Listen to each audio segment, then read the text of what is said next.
Varicose వ్యాధితో బాధపడుతున్నారంట. తక్కువ ఖర్చుతో ట్రీట్మెంట్ కావాలి అనుకుంటే ఎవిస్ హాస్పిటల్ని సంప్రదించండి. నమస్తే రమగారు. నమస్తే జయ. రమగారు, పిల్లలకి సంబంధించి వాళ్ళకి కొంచెం ఒంట్లో బాగోకపోయినా లేకపోతే బాగా చదువుకోవాలన్నా భయపడుతున్నా మనం రకరకాల మంత్రాలు లేకుంటే చదువుకోవాల్సిన ఏదైనా దేవుడికి సంబంధించిన ఒక 2 లైన్లు పద్యాలు అలాంటివి నేర్పిస్తూ ఉంటాము. హనుమాన్ చాలీసా చదువుకోండి అనో భయపడుతుంటే అట్లా చెప్తాం. బాగా చదువుకోవాలంటే దానికి సంబంధించిన విధి విధానం ఉంటుంది. అయితే జీవితంలో ముందుకు వెళ్ళాలి, వీళ్ళు ఎక్కడా ఇబ్బంది పడకూడదు, అంత సాఫీగా జరగాలి, ప్రతి తల్లిదండ్రి కోరుకుంటాం కదా. వీటికి సంబంధించి ప్రత్యేకించి ఏమన్నా ఉన్నాయా రమగారు? అంటే ఇప్పుడు మామూలుగా మంత్రాలు అనుష్ఠానాలు అందరూ చేయలేరు కదా జయ. ఫలానా మంత్రం, ఆ మంత్రం చెప్పడం నాకే తెలీదు. మంత్రాలు అనగానే వాటికి ఒక విధి విధానం ఒక రకంగా పాటించాలి, ఒక నియమం, తర్వాత ఏమో గురువు దగ్గర నుంచి ఉపదేశం చాలా ఉంటాయి. అవన్నీ చేయలేకపోతాం. మనం తేలిగా ఏం చేస్తాం, శుక్లాంబరతనం నేర్పిస్తాం, ఇక ఆంజనేయ స్వామి మనోజవం నేర్పిస్తాం, దండకం నేర్పిస్తాం, వినాయకుడికి ఏవో 4 పద్యాలు నేర్పిస్తాం. అయితే తల్లులు చేసేందుకు ఒక మంచి ప్రక్రియ ఒకటి ఉంది జయ. మా ఇంట్లో చాలా కాలంగా చేస్తున్నారు, మా అక్కయ్యలంతా ఎంతకాలం నుంచో తెలుసు నాకు. ఇది ఒక ప్రత్యేకమైన విధానం. మామూలుగా సాధారణంగా మనకి ఎట్లా చెప్పుకుంటాము, రామాయణం ఆది కావ్యం. అవునండి. వాల్మీకి ఆది కవి. మానవ జీవితానికి వరబడి సీతారాములే, రాముడే మనకి అత్యద్భుతమైన, అంటే అనుసరించదగిన మానవుడు రాముడు. ఆయన తాలూకు ప్రతి విషయము మనం ఆచరణీయమే. అది మనకి ఆయన అన్నయ్యగా చాలా అద్భుతమైన వాడు, కుమారుడుగా చాలా అద్భుతమైన వాడు, భర్తగా పరమాద్భుతమైన వాడు, రాజుగా ఇప్పటికీ మనకి రామరాజ్యమే కావాలని కోరుకుంటాం. ఈ రాముని కథను రాసిన రామాయణమే మనకి ఆది కావ్యం, పరమ పవిత్రమైన గ్రంథం. అదే కదా మన మొట్టమొదటి కథ. అయితే ఈ రామాయణంలోంచి కొన్ని శ్లోకాలని మనం చదువుకోవచ్చు. దీనికి గురూపదేశం అక్కర్లేదు, పెద్దగా నియమాలు ఏం లేవు. రోజువారీ దేవుడికి పెట్టుకుని ఏదో చదువుకుంటారు కదా, దేవుడికి చదువుకునే విధానం ఇంచుమించు చాలా ఇళ్లల్లో ఉంటుంది. పెద్దవాళ్ళ మా ఇళ్లలో లేదండి అంటారు, మా ఇంట్లో లేదండి. లేకపోయినా కూడా ఈ రోజుల్లో ఏం చేస్తున్నారు, ఇలా 4 మంచి చాగంటి వారివని, తర్వాత సామవేదం వారివని ప్రవచనాలు విని దీపం పెట్టుకోవాలని, దేవుడికంటూ ప్రత్యేకంగా ఒక గూడు పెట్టాలని, సాయంకాలం అయ్యేసరికి కాస్త ధూపం వేయాలని అందరూ నేర్చుకుంటున్నారు. రెండోది ఏంటంటే, మనం ఉన్న ప్రస్తుత పరిస్థితుల్లో బలవత్తరమైన దైవ సహాయం కావాలని ప్రతి వాళ్ళు కోరుకుంటారు. అది నేను పెద్దగా నమ్మను అని బయటికి చెప్పినా నమ్మకం అనేది లోపల భాగాల్లో ఉండేది, లోపల ఉంటుంది. అది ఎవరికి చెప్పక్కర్లేదు కూడా. అవును, నేను ఫలానా చేస్తాను, నేను మా ఇంట్లో దీపం పెట్టుకుంటాను, నేను రోజు దీపం పెడతాను అని ఎవరికైనా ఎందుకు చెప్పాలి? నేను అన్నం తింటాను అని చెప్పం కదా మనం. సహజంగా జరిగేది. దీపం పెట్టుకోవటము, దండం పెట్టుకోవటము కూడా అత్యంత సహజమైనవి. దండం పెట్టుకోవడం సహజం, దీపం పెట్టుకోవడం కూడా అలాగే, మరీ సహజం. అది అలాగే అయిపోయింది. ఇప్పుడు దీపం పెట్టుకోకపోయినా ఒట్టిగా ధూపం వెలిగించిన, అగరవత్తి వెలిగించి దేవుడి పటం, ఏదైనా ఒక రాముల వారి పటము, ఒక వెంకటేశ్వర స్వామి పటము లేని ఇల్లు ఉంటుందా? హిందువుల ఇళ్లలో ఉండదు. ఏదో ఒక స్వామి దేవాలయం ఖచ్చితంగా ఉంటుంది. ఓ బాబా గారని, ఒక వినాయకుడని, ఓ కృష్ణుడని, ఓ రాముల వారని, ఓ నరసింహస్వామిని, ప్రతిమైన ఉంటుంది. ఖచ్చితంగా ఒక్క దేవుడి ఫోటో అయినా ఉంటుంది. ఏ శుక్రవారమో శనివారమో ఎప్పుడో ఒకప్పుడు ఓ దండం పెడతాం. ఏదైనా భయం వేసినప్పుడు దేవుడా అని దండం పెట్టుకోవడానికి కూడా ఒక ప్రతిమ కావాలి మనకి. అవును. ఇట్లా ఎంతో కొంత చేసుకునేవాళ్ళు. దేవుడి కోసం ఏదైనా చేసుకోవాలి ప్రత్యేకంగా, పిల్లల భవిష్యత్తుకి బాగుండాలి అంటే రామాయణంలో కొంచెం ఒక ప్రత్యేకమైన ఘట్టంలో సీతాదేవి చెప్పిన 4 శ్లోకాలు చాలా అనుసరణీయమైనవి, ఆచరణీయమైనవి. సులువు, కష్టం ఏమి లేదు. శ్లోకాలు కష్టం కాదు. ఇది ఏ సందర్భంలో అమ్మవారు, ఇది సీతా అమ్మవారు చెప్పారో చెప్దాం. సుందరకాండ అంటే ఎప్పుడు, ఇది సీతా అన్వేషణ అప్పుడు ఆంజనేయ స్వామి తదితరులు బయలుదేరారు సీతాదేవిని అన్వేషిస్తూ. రావణాసురుడు సీతను తీసుకెళ్ళిపోయాడు. రామలక్ష్మణులు ఇద్దరు కిష్కిందకు వచ్చి సుగ్రీవుడితో స్నేహం చేశారు. సుగ్రీవుడు వీళ్ళ సఖ్యానికి బదులుగా కొంతమంది వానరులను పంపించి సీతను వెతికిస్తానని చెప్పాడు. ఈ సీతాదేవిని వెతకడానికి బయలుదేరి 4 పక్కలకి భూమి 4 చెరగలా వెతుకుతూ ఒక సమూహం, ఆంజనేయ స్వామి, అంగదుడు, తర్వాత జాంబవంతుడు కలిసి ఉన్న సమూహం ఏమో సముద్ర తీరానికి వెళ్ళింది. అక్కడ వాళ్ళకి సంపాతి అనే ఒక గద్ద వల్ల, జటాయువు యొక్క అన్నయ్య ఆయన వల్ల సముద్ర లోపల ఉన్నటువంటి లంకలో ఒక స్త్రీని ఈయన తీసుకెళ్ళాడని తెలుసుకున్నారు. అక్కడి నుంచి ఏం చేశాడు ఆంజనేయ స్వామి, మిగిలిన వాళ్ళంతా మేము ఇది దూకగలము, దాటగలము అని ఒక్కొక్కళ్ళు చెప్తున్నారు. మేము ఇంత దూరం వెళ్ళగలం, సముద్రాన్ని దాటగలం ఒక గంతులో అంటే. ఆంజనేయ స్వామి నిశ్శబ్దంగా కూర్చుంటే ఈయన జాంబవంతుడు ఏం చెప్పాడంటే, మనందరికంటే కూడా ఎక్కువ శక్తిశాలి ఆంజనేయుడు, నువ్వు వెళ్ళగలవు అని ఈయనకి ఈ కిష్కింధ కాండలోనే ఇదంతా ఉంటుంది. సుందరకాండ స్టార్టింగ్ ఏంటంటే ఆంజనేయ స్వామి తన శక్తిని జ్ఞాపకం చేసుకుని ఇక్కడి నుంచి ఎగిరి లంకానగర ప్రవేశం చేయటం. పూర్తిగా ఆంజనేయ స్వామి యొక్క తెలివితేటలు, ఆయన గొప్ప, ఆయన శక్తియుక్తులు, ఆయన యొక్క ఎంత ప్రభావాతిశయాలు కలిగిన వాడు, అవన్నీ కూడా మనకు సుందరకాండలో కనపడతాయి. ఈయన అక్కడికి వెళ్ళాడు, సముద్ర లంఘనం చేశాడు, లంకిడిని పడగొట్టాడు. అశోకవనంలో సీతాదేవిని చూసి ఇప్పుడు రాజును చూడాలి, ఈ లంకకి రాజు ఎవడో అతన్ని కలుసుకోవడం కోసం అశోకవనాన్ని ధ్వంసం చేసేసాడు. వాళ్ళు పట్టుకున్నారు. వచ్చిన వాళ్ళని కొంతమందిని సంహరించేశాడు. అక్షకుమారిని సంహరించి బ్రహ్మాస్త్రానికి కట్టుబడి, అది కూడా కేవలం బ్రహ్మయందు గౌరవం వల్ల, అంతేగాని బ్రహ్మాస్త్రాన్ని కూడా ఆయన కట్టుబడ్డు. ఆయన ప్రధాన లక్ష్యం ఏంటి? రాజును చూడాలి. బ్రహ్మాస్త్రానికి తల ఒగ్గి వెళ్ళాడు. వెళ్ళిన తర్వాత ఇది చెప్పాడు, మీరు సీతాదేవిని మాకు ఇచ్చేసేయి అని. రావణాసురుడు ఒప్పుకోవాలి, చంపేయమన్నాడు. అయితే దూతోనవత్స్య అని చెప్పాడు విభీషణ్. దూతను చంపకూడదు అంటే నిజం, చంపకూడదు. అయితే ఇది వచ్చిన దూత మానవుడు కాదు, వానరం. వానరానికి ప్రధానమైనది ఏమిటి? తోక. ఆ వాలానికి నిప్పెంటించండి, దీని రోగం కుదురుతుంది అన్నాడు ఆయన.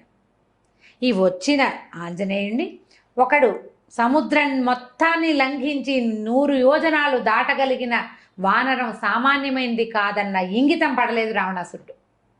వ్యామోహం అలాంటిది. వ్యామోహం, తన శక్తి మీద ఆయనకున్న అపారమైన విశ్వాసం, నమ్మకం, దాంతో తోకకి నిప్పంటించారు. ఈయన ఏం చేశాడు? తన తోకకి నిప్పంటితే ఊరుకోకుండా లంకకి నిప్పంటించాడు. ఎప్పుడైతే ఈ వచ్చిన కోతికి, అశోకనవనాన్ని పాడు చేసిన కోతికి తోకకి నిప్పంటించారని తెలిసిందో సీతాదేవి వెంటనే అగ్నిదేవుణ్ణి ప్రార్థించింది. ఇది ఎక్కడుందంటే సుందరకాండలో 53వ సర్గలో ఉంది. 28, 29, 30, 31 4 శ్లోకాలు. ఈవిడ ప్రార్థించింది అగ్నిదేవుణ్ణి. ఇది పిల్లలకి ఎట్లా కనెక్ట్ చేస్తారు అంటారు ప్రశ్న. ఇప్పుడు ఆవిడ అగ్నిదేవుడిని ఏమని ప్రార్థించిందంటే, ఆంజనేయుడు పట్ల చల్లగా ఉండు అని. అగ్ని దాహకత్వమే అతని లక్షణం, కాల్చటం ఆయన గుణం. అవునండి. ఒక వానరము తోక, దాని నిండా వెంట్రుకలు ఉంటాయి. వీళ్ళేమో నూనెలో ముంచిన బట్టలను చుట్టారు. కాల్చకుండా ఉంటుందా? ఉండదు. అంత ప్రచండంగా కాల్చవలసిన అగ్నిని నా యొక్క పాతివ్రత్యం వల్ల నేను ఎలాంటి దాన్నో, నా గొప్ప, నా భర్త, నేను, మా లక్షణాలు, నన్ను కాపాడడానికి వచ్చినవాడు, నన్ను కాపాడాలని కంకణం కట్టుకున్న సుగ్రీవుడున్నాడు, ఇదంతా నిజమైతే నువ్వు అతనికి చల్లగా ఉండాలి అని చెప్పింది. రాముడి గురించి చెప్తుంది. యద్యస్తి పతి శుశ్రూష యద్యస్తి చరితం తపః యది చాస్యేకపత్నీత్వం శీతోభవ హనుమత అని. సీత కాదు, సీత, మెలికశ. యద్యస్తి పతి శుశ్రూష, నేను నా భర్తకి శుశ్రూష చేసి ఉంటే, యద్యస్తి చరితం తపః, నేను చేసిన తపస్సు ఏదైనా ఉంటే, యది చాస్తి ఏకపత్నీత్వం, నా భర్త ఏకపత్ని వ్రతుడైతే, సీతోభవ హనుమత, ఆంజనేయుడికి చల్లగా ఉండు అని. ఎట్లాంటిది? రాముడి క్యారెక్టర్, సీతాదేవి క్యారెక్టర్. భగవంతుడు, భగవతి, దేవుడు, దేవి, వాళ్ళ యొక్క గొప్పతనమే ఇందులో ఉంది. ఆవిడ అడిగింది, ఇట్లా చెప్పిందనమాట. తర్వాత ఎదికించిదనుక్రోశస్తస్య మయ్యస్తి ధీమత ఎదివా భాగ్యశేషో మే సీతోభవ హనుమత. ఎదిగంటే నా పట్ల నా భర్తకి బాధ ఉంటే, నా మీద అనుక్రోశం, అయ్యో నేను ఇలా తప్పిపోయాను, నేను నన్ను ఎవరో తీసుకుపోయారన్న దుఃఖం నా భర్తకుంటే, ఆయనకు ఉందా లేదా? ఎంత బాధపడుతున్నాడు సీతాదేవి కోసం. వాడి మహా నరకం అనుభవించాడు రాముడు ఆమె లేకపోవటం వల్ల. ఎదివా భాగ్యశేషం, నా గనక కొంచెమైనా అదృష్టం ఉంటే ఇతనికి చల్లగా అవ్వాలి నువ్వు. బా, ఆవిడ అదృష్టం ఏమిటి? ఆంజనేయ స్వామి రావడం. ఏడాది సమయం ఇస్తే ఏడాది లోపలే ఆమెను వెతుకుతూ ఒకడు రావటం, ఆ వచ్చిన వాడు ఈమె ఇక్కడ ఉందని వెళ్ళి వెనక్కి వెళ్ళి చెప్పడం, వాళ్ళంతా వచ్చి ఈమెను రక్షించడం, సంవత్సర కాలంలోనే ఆవిడ అదృష్టమే అది. ఆవిడ ఏడాది టైం పెట్టింది. ఏడాది తర్వాత ఏమిటే ఈవిడేమయ్యేది? కథ మారిపోయేది కాదు పూర్తిగా. ఎది మాం వృత్త సంపన్నాం తత్సమాగమలాలసాం సవిజానాతి ధర్మాత్మ శీతోభవ హనుమత. ఇప్పుడు నేను ఎలా ఉన్నానంటే, భర్తని కలుసుకోవాలన్న ఇదే ఉంది నా మనసులో. అది ఉన్నట్లయితే, నాకు నా భర్తని ఎంత కోరుకుంటున్నానో నా భర్తకి తెలిసినట్లయితే, నువ్వు ఆంజనేయుడికి చల్లగా ఉండు, సీతోభవ హనుమత, ఆంజనేయుడికి చల్లబడు. ఇప్పుడు రాముల వారికి సీతాదేవి మీద ఎంత ప్రీతి, ఎంత ప్రగాఢమైన అనురాగం ఉన్నాయో సీతాదేవికి అంతే లెవెల్లో ఉంది. అందుకని ఆవిడ అక్కడ రాజ్యశోభని వదిలిపెట్టేసి రాజ్యంలో ఉండకుండా ఈవిడ నీకేం అభ్యంతరం లేదు నువ్వు ఉండమన్నారు, అయినా సరే నేను ఆయనతో ఉండను. పాటు వనవాసానికి వచ్చాను. వనవాసానికి వచ్చేసింది. ఆయన్నే వెళ్ళమన్నారు, ఈవిడ్ని వెళ్ళమని అనలా. అవును, భర్తను వదిలిపెట్టలేక వచ్చేసింది. వాళ్ళిద్దరికి ఎంత పరస్పరమైన అనురాగం ఉంది. ఈ దేవీ దేవతలకు ఉన్న పరస్పరమైన అనురాగం ఒక భార్యాభర్తల మధ్య ఉన్న ప్రగాఢమైన అనురాగానికి గుర్తు అనమాట, ప్రతీక. దాని ప్రతీక అదే చెప్తుంది. తర్వాత యదిమాం తారయే దార్య సుగ్రీవ సత్యసంగర తస్మాత్ దుఃఖాంబు సంరోధాత్ శీతోభవ హనుమత. నా దుఃఖం ఆగడానికి నన్ను కాపాడాలని సత్యసంధుడైన సుగ్రీవుడు ప్రయత్నిస్తూ ఉంటే ఈ దుఃఖాన్ని అణచుకోవాలి నేను. ఈ దుఃఖం అణగాలంటే నువ్వు ఆయనకి చల్లగా ఉండాలి, ఆంజనేయుడికి. నా దుఃఖం పోవాలంటే సుగ్రీవుడు వచ్చి నన్ను రక్షించాలి. ఇప్పుడు ఇతను వెళ్ళాలి కదా, ఈయన వెళ్తే నేను రక్షించబడి అక్కడికి వెళ్తే నా దుఃఖము కష్టము నన్ను కాపాడాలని సత్యసంధుడైన సుగ్రీవుడు ప్రయత్నిస్తున్నాడు. ఇది జరగాలంటే నువ్వు చల్లబడు అని అగ్నిదేవుణ్ణి ఆజ్ఞాపించింది. ప్రార్థించినట్టు చెప్తారు. ఆవిడ ప్రార్థించింది కానీ అది ఒట్టి ప్రార్థన కాదు, ఆజ్ఞ. నేను పతివ్రతని, నువ్వు ఆగు అంటే ఆగాలి. నేను పతివ్రతనైతే, నా భర్త ఇట్లాంటి వాడైతే, మా ఇద్దరికి పరస్పరమైన అనురాగం ఉంటే, నాకు అదృష్టం ఉంటే, అంటే ఉన్నాయి ఉన్నాయి ఉన్నాయి ఉన్నాయి అని ఒప్పుకోవాలి. చెప్పకనే చెప్తున్నారు. ఇవన్నీ ఉంటే నువ్వు చల్లగా ఉండాలి అని ఆమె అగ్నిదేవుణ్ణి ప్రార్థిస్తే తోకకి చుట్టబడినటువంటి అంత అగ్ని సమూహం ఉన్నా లంకంతా కాల్చేశాడు కానీ ఆయనకి ఏమీ కాలేదు, కసుగంద లేదు, చల్లగా ఉంది తోక. ఆయనకి మండుతున్న తోకని నీటిలో ముంచి చల్లార్చుకున్నారు కానీ బాధ ఏమీ లేదు, ఆయనకి చల్లగానే ఉంది. అగ్నిని ఆర్పారు కానీ బాధ కాదు.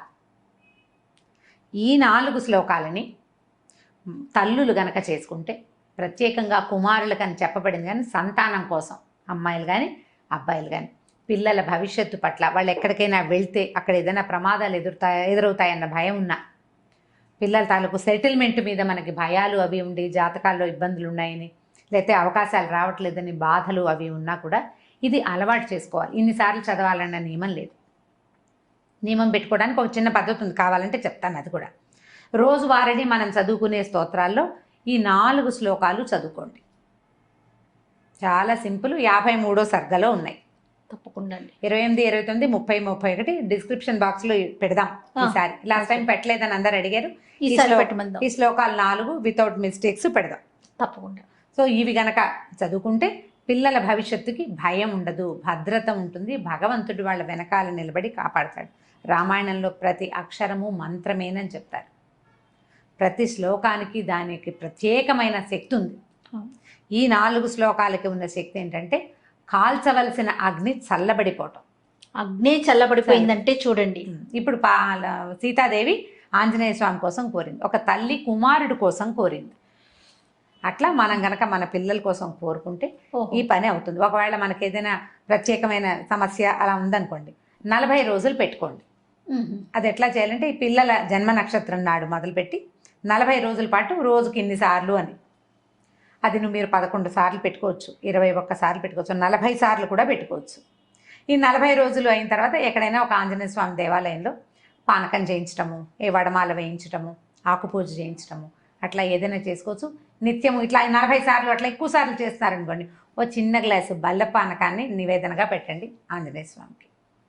చాలా ఫలితం లభిస్తుంది. వీటితో పాటుగా శ్రీరామనామాలు చదువుకోండి. ఇవి చదివాక శ్రీరామ జయరామ సీతారామ అట్లా తారక మంత్రాన్ని కనుక చదువుకుంటే ఎక్కువ సార్లు మంచి శాంతిగా ఉంటుంది, చాలా ఉపయోగపడుతుంది. ఇప్పుడు మనం ఎలా అంటే ఇలా ఏదైనా ఒక శ్లోకాన్ని ఒక స్తోత్రాన్ని సొంత విషయాల కోసం వాడుకోవచ్చా అని ప్రశ్న వస్తుంది సాధారణంగా. తప్పకుండా వాడుకోవచ్చండి. మహర్షులు మనకు అందించింది మన జీవితాలు బాగుపడటం కోసమే. ఇప్పుడు దుర్మార్గుడైన కుమారుని కాపాడాలని అలాంటి భావాలతో ఉన్నా కూడా పిల్లలకి సజావైన ప్రవర్తన. కరెక్ట్ రమ్మగారు. వాడు దుర్మార్గుడు, వాడు ఏదో చెడ్డ పని చేశాడు, వాడు రక్షించబడాలి, వాడు జైలు అయిపోకూడదు, ఏదో దొరికిపోకూడదు అని భావించి మీరు చదువుకుంటున్నారు అనుకోండి, అది కూడా తల్లుల ఇంటెన్షన్ ఏంటి, నా పిల్లాడు బాగుండాలని. బాగుపడతారు పిల్లలు.